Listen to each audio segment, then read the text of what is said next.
May we have details on that, please? Clear, yeah. Question very clear, and thanks for this. It's a good one.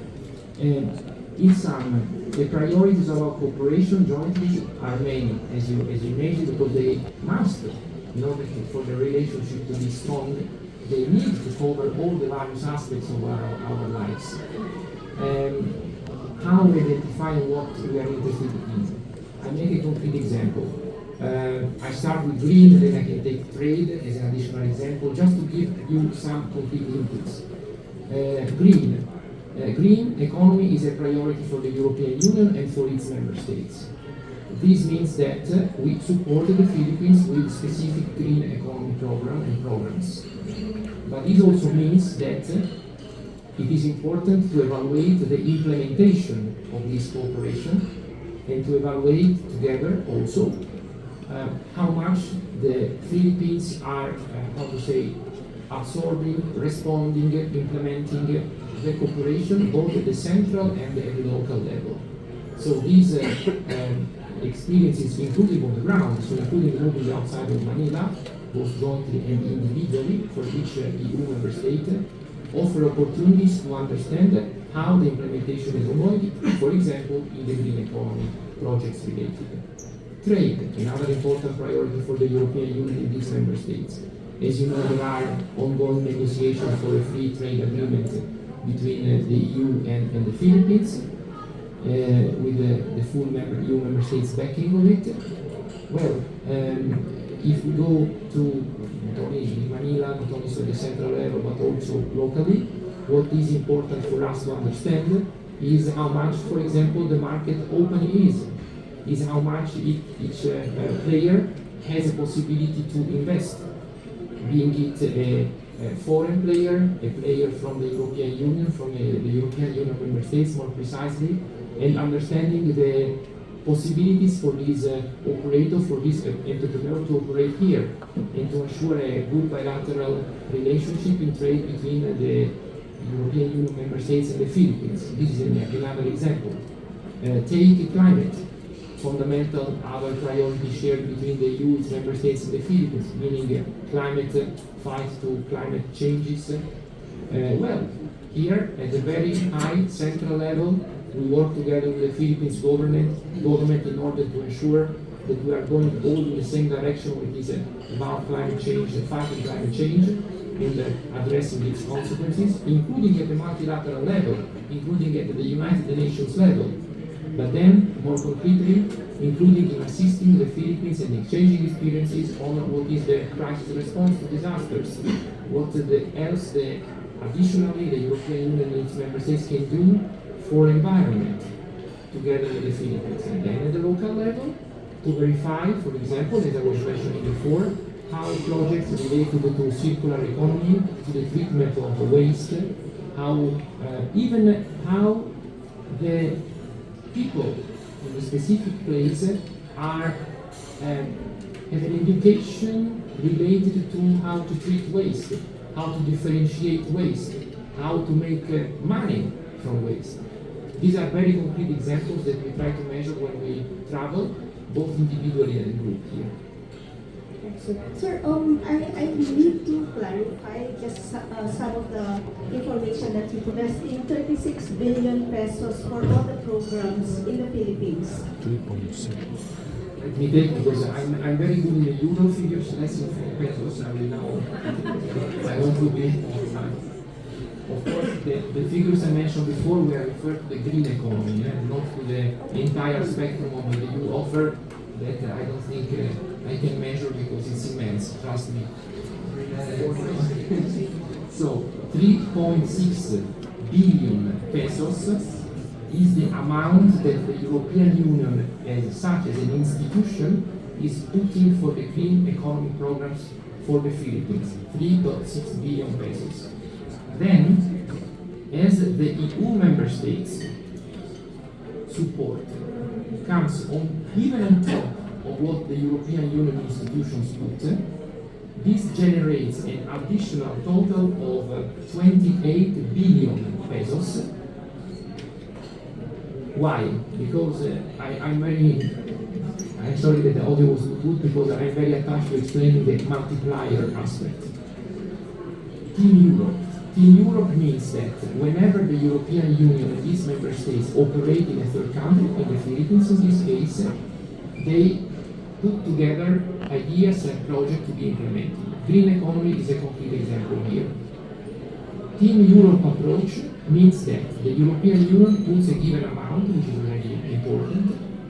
The member states treat economic terms a multiplication, which brings, as I was mentioning before, an initial contribution of 3.6 billion pesos to a 28 billion pesos contribution for the same priority for the same country. So I think it tells a lot about how much the European Union and its member states together can do when they operate jointly. Sir, I don't know if it's too much of asking. Is the European Union still providing more for this year and the coming years? Yes.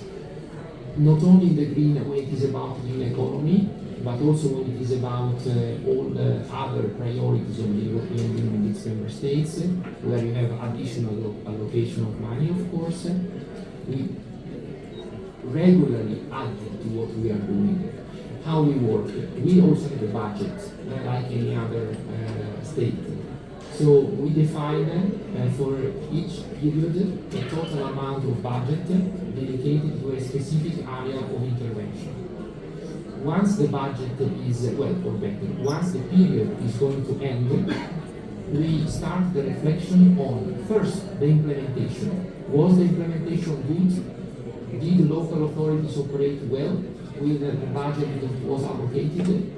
Was there a response? Was there a good effect of the support?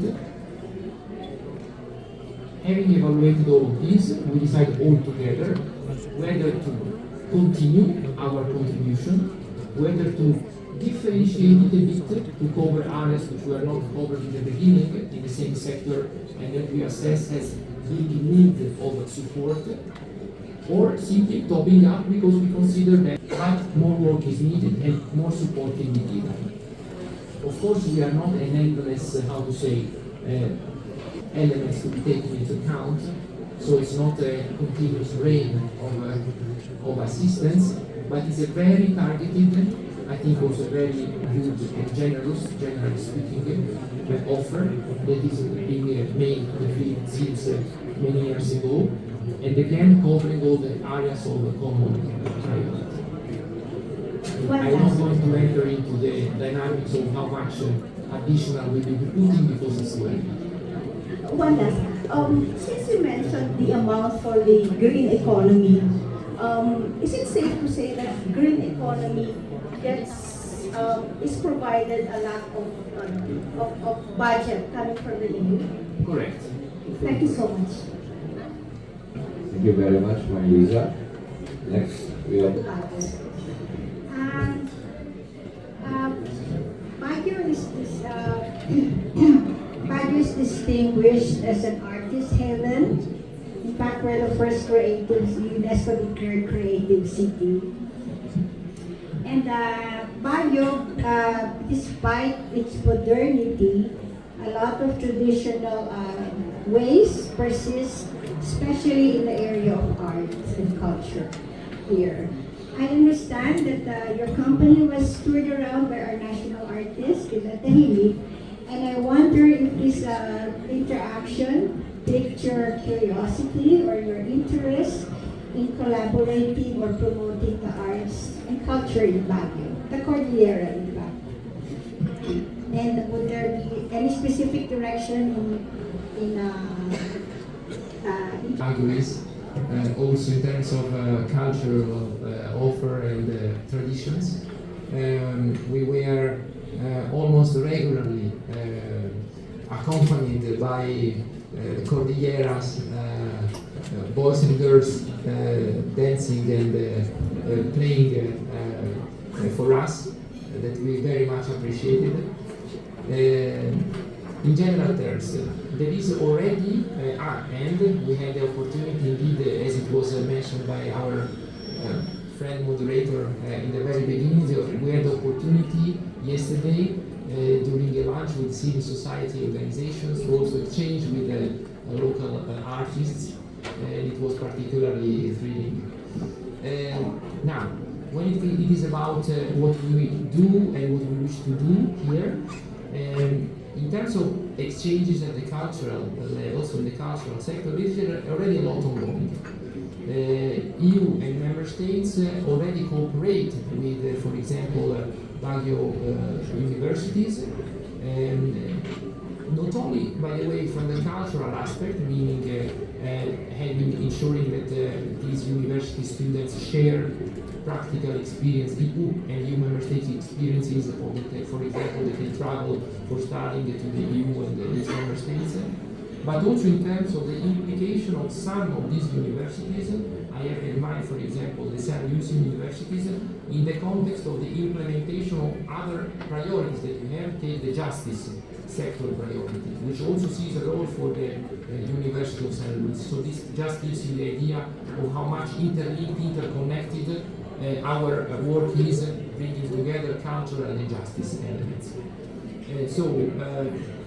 On top of this, so cooperation with the universities, but we also have the possibilities for Baguio students to participate to activities that we organize with our embassies in Manila and that are open to all Philippine students in terms, for example, of scholarships, or also in terms of fostering the knowledge, the participation to the activities for fostering the knowledge of the European Union and European Union member states to the Philippines. So there is already a lot ongoing. Another way that we sometimes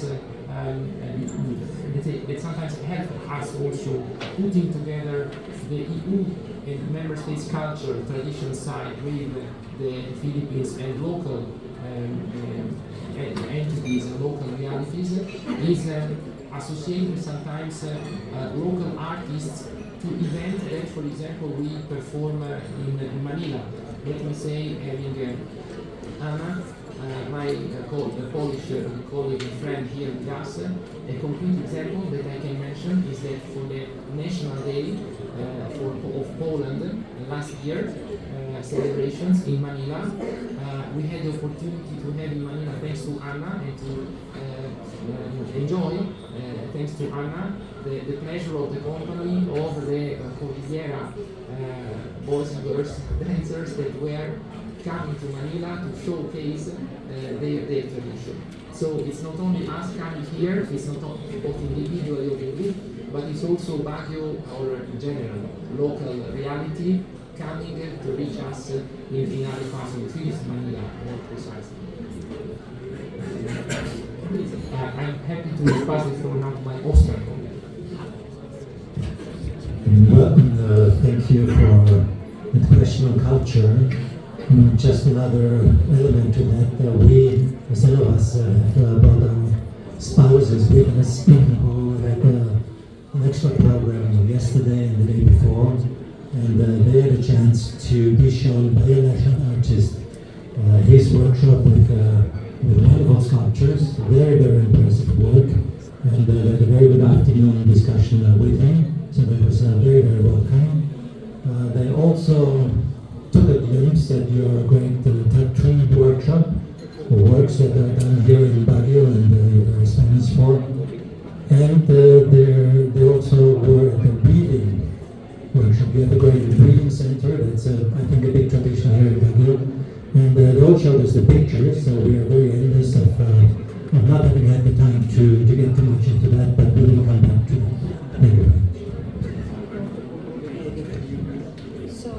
I think that goes to say that the embassies maybe for their programs, individual programs and it's not the first and not the last time I'm visiting Baguio and the Car region. Thank you very much for the warm hospitality here. Everything is beautiful and unique. How we are here as a group, because each and every of us representing an independent member state of the European Union, so we are all a rich culture representative group as an independent country itself. And then it was mentioned that we also have bilateral cultural interactions with your region and the whole Philippines. So by that I can say also that we learn a lot here in the Car region about the indigenous culture and what you represent under that. And we have some cooperation as individual member states also on this topic, but definitely the culture, what you can showcase and how we can collaborate with that under educational program and cultural interaction. Even the media can help us with that.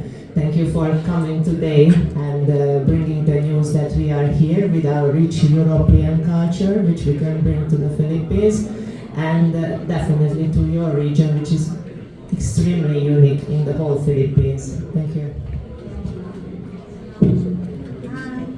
From the beautiful world of art, may I go now to the problem of the garbage? You mentioned something about programs of money from waste. Seeing Baguio now, would you be able to describe one specific program, for example, that may work in Baguio? Thank you. Thanks a lot. Actually, there are already.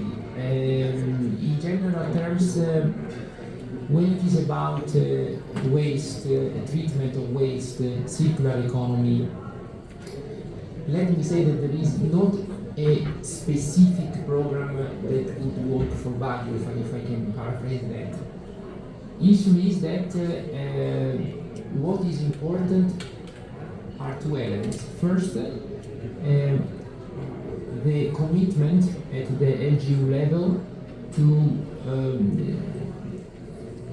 take care of the fact that by definition the population increases. This is a dynamic which is often the case also for our own EU countries. And at the same time there is a need for education of the population in order for them to realize that whenever they throw something away, not in a differentiated manner, not putting plastic in plastic, paper in paper, etc., or not reusing things that can be recycled, this generates an impact on the future generation. This is the assumption that we all of us start with the same. It's not only Baguio the Philippines. This applies to everybody. And then it comes to the offer to the programs. The offer of the European Union and its member states when it is about waste management, waste pollution is really very, very huge. We have projects of all kinds. And let me say that in several cases, when it is about our cooperation in the green economy sector in the Philippines, it goes even beyond the European Union, but it becomes Europe, meaning that even countries which are not in the European Union but share our same continent, let me think about Norway, they participate to the green economy programs that we have in the Philippines. And this is very good. This testifies how much the commitment is, even going beyond the EU as such borders, and encompassing and reaching out also to countries that are associated with us, like Norway, and to participate in the green economy program. Specific examples. In the case, I know that in some cases, for example, the idea of introducing the possibility for citizens to give back the plastic bottle, for example, that was used, that they bought for drinking something, and give it back to the market and getting something back, some cash back for that bottle, stimulates this educational aspect that I was referring to. This kind of approach is present in some of our specific projects in the fields under the green economy program. Let me go to circular economy, because we are here for this in this case. We saw, for example, the larvae contribution to circular economy. We saw that people can become very, very smart when it is about inventing how circular economy can be generated. When you discover that the food waste that you throw away can be treated in a way to generate fertilizers on the one side and then we are wasting on the other side, but then the real waste only becomes 1/3 of the original waste, well, that tells a lot. So there is a lot that can be done in terms of waste management, and there is a lot that can be made in how to generate circular economy. This would bring me to the idea of generating then smart cities, etc. We've been discussing this a lot here too. Again, the recipes are many, but most important is to ensure that from the very low phases of the educational system, this enters the minds of everybody, because that is the thing that generates the change.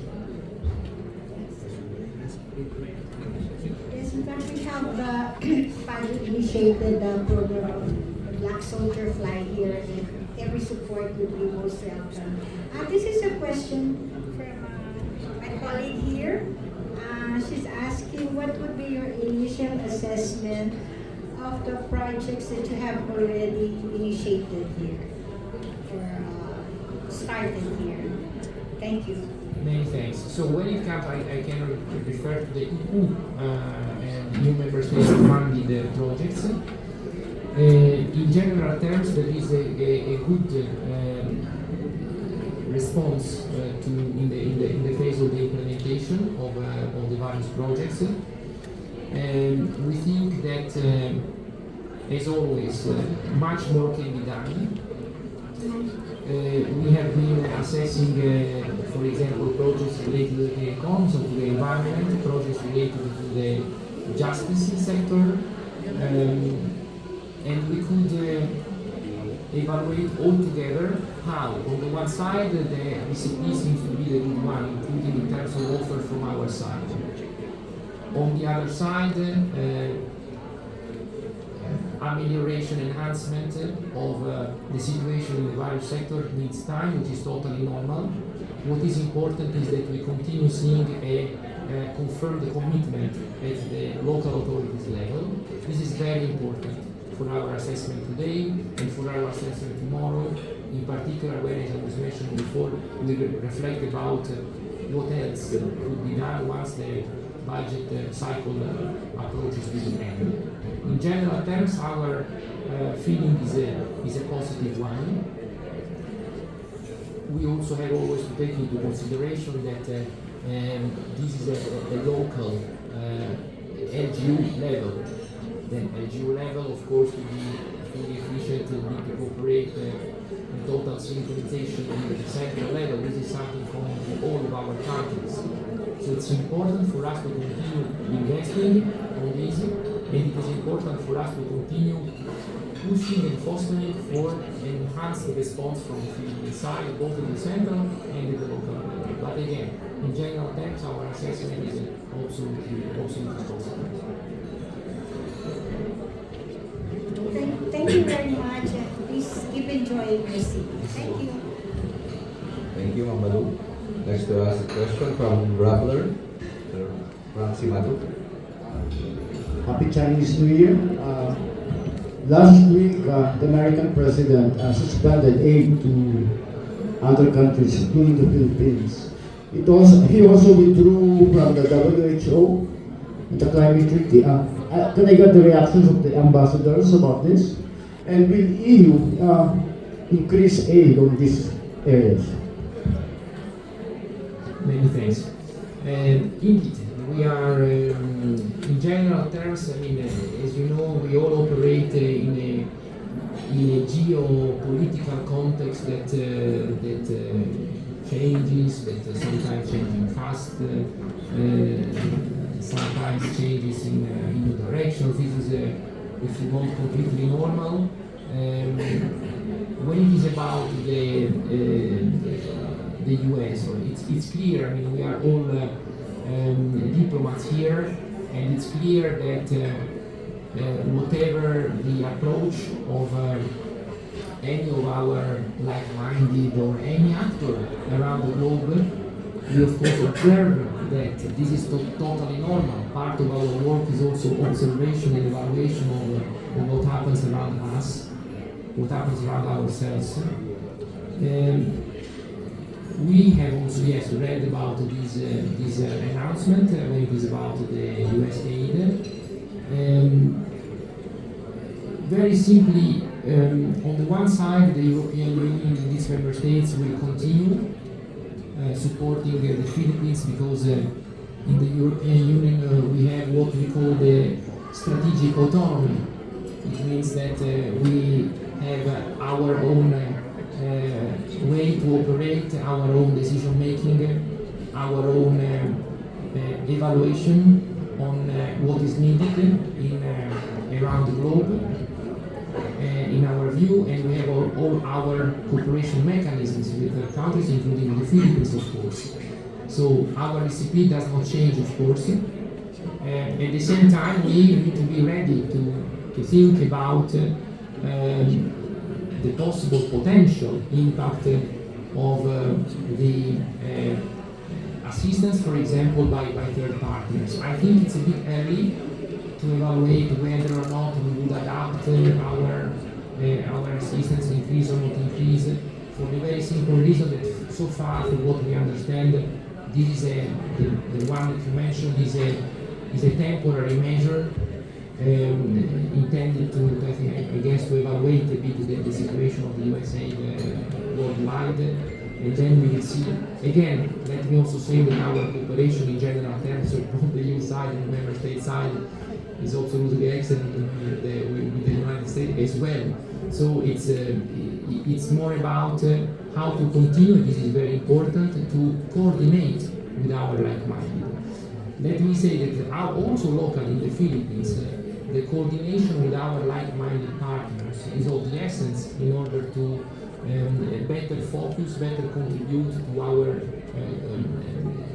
cooperation and help and support to the Philippines authorities. So the more we are, of course, aligned or coordinated or synchronized, the better the impact of this cooperation can be. I'd like to ask this first from our Danish ambassador in terms of one of the major programs of this government, this administration, is on food safety and food production. You highlighted that we have a low production cycle here. How would the EU support, especially here in the Cordillera region, which produces in Benguet, which produces 80% of the agricultural high-value crops in the country? So how would EU support, or what intervention should you provide? Well, a number of member states have agricultural cooperation programs and fisheries programs with production, coffee production, coconut production. The list just goes on. And in several of these areas, there are member states who are active. So I'll give one example, which is coconut production. Most productive, by far most productive coconut farm in this country is actually run by a Dane. So it's a question of introducing new kinds of technologies, new, more efficient, streamlined working procedures, but also making sure that agriculture becomes interesting for investors so that more capital is coming into the agricultural sector. One of the reasons why Philippine agriculture fell behind, so to say, is that there was a lack of capital import into the sector and thus lack of investments.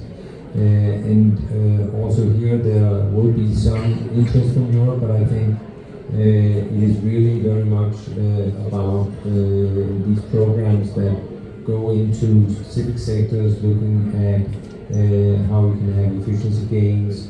We have investors from Europe in the cold storage business, which is very important also to increase output productivity. So all through the value chain, because Europe is a highly industrialized, highly modernized agricultural sector, we have a lot of strengths to build on and are happy and willing to share them with Philippines. And we also have European members of the President's Agricultural Advisory Council. Thank you. So my last question is, I know this is a geopolitical question, but it would and it will affect the trade relationships with the European Union. How does the EU look at the advancements being done by China in our territorial waters. We'd like to get your statement on this. With pleasure. The European Union member states are a strong supporter of the international rules-based order. Therefore, we are a strong supporter on the Philippines when it is about. We consider that when it is about the West Philippine Sea, South China Sea, the international framework is pretty clear. We have on the one side the United Nations Conventions on the Law of the Sea, and additionally on the other side we have the Tribunal Award of 2016. So all legal elements are there for the Philippines to be able to exercise their rights in the exclusive economic zone. And whenever it is about activities that interfere or that say generate tensions in that sea, we do it regularly. We will continue doing it. We are very vocal in expressing our support to this international rules-based order and to the Philippines when it is about confirming the support to the international rules-based order. Let's not forget that we are now mentioning the very specific geopolitical context of the sea. At the same time, together with the EU, together with the EU member states, the Philippines is a strong supporter of the international law, rules-based order, even worldwide. I'm having in mind in particular the Russian aggression against Ukraine, where the support of the Philippines to all the resolutions adopted in the United Nations General Assembly context has been constant, has been completely consistent with the Philippines' attachment and support to the international law. Thank you, sir. The last to ask question will be Dave Reporoso, Manila Standard.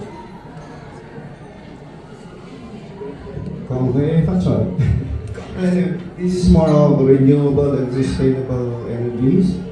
Is the EU states either have identified areas in Baguio or in Baguio to invest in sustainable energy? Because Norway, which is not an EU member, is into that. They operate like 3 hydroelectric plants. And this, yes, thanks a lot for your question. This is exactly why before I was mentioning Norway as our partner in the green economy, initiative that we are conducting with. So it's us plus Norway as a European country. I think I covered before what we are doing in Baguio as an EU-related project. I don't know if colleagues wish to add from the national perspective. Yes, please, also good. Yeah, as you mentioned, hydropower, and that's of course something that we have a lot of hydro in the Spanish side is wind, and many others do similar things.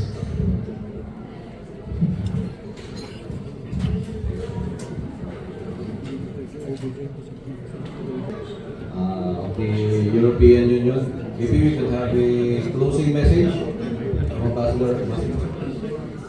Yes. There is one. Last from Mr. Dexter. Yesterday, Mr. Dexter.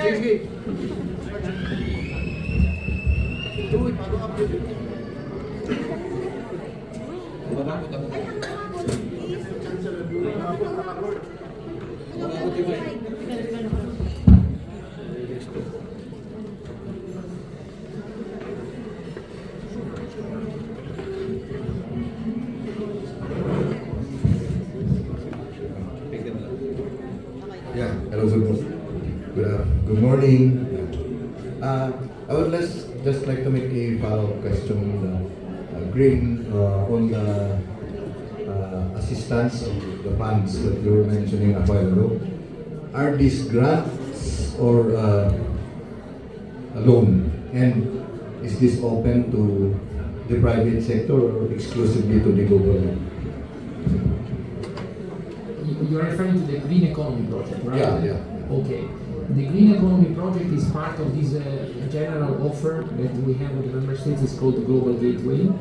It is how to structure it. It is such a grant, so it's not a loan. It's a grant.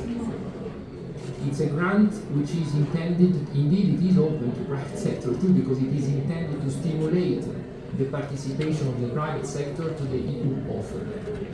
It is intended more in general to stimulate, so it's green, it's working for the environment, but it is a stimulation to the economy, both the local Philippine economy and to the European economy.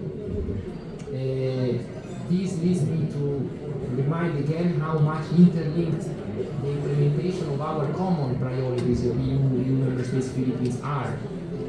We speak about green, and green is linked to climate. We speak about climate, and climate is linked to the digital. We speak about all of these, and all of this is linked to trade. You know well that we are going to have a second round, as was mentioned before, for free trade negotiations between the EU and the Philippines on the second week, on the 10th, starting on the 10th of February. That is a top priority for both the EU and the Philippines. It is a priority for our European Union member states investors and for the Philippines investors. It is something important. Again, it's putting together all our priorities in order to foster economic, trade, sustainability in our respective societies. Thank you very much for the enriching answer. Thank you very much, Sir Dexter. And again, maraming salamat. Maybe we could have a closing message, sir.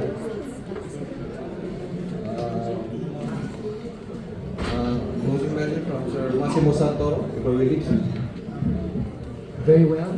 So I thank you very much again on behalf of all colleagues of ambassadors here. Again, thanking to the press, to you, to the mayor's office, also for having taken care of this event. And we all wish you an excellent continuation of all your activities in this very nice city. We are actually happy not to have been yet over, because we have, as I was mentioning before, still one more nice place to visit, and we are very happy for that. It will be the first, if you want, relaxed moment, because we have been working a lot in these days, but it was very productive. So I thank you very much, and we will be, of course, keeping close our contacts with Baguio C. Thanks a lot. Thank you again to our friends in the media and to the journalists. Enjoy your stay in Baguio and have a good day.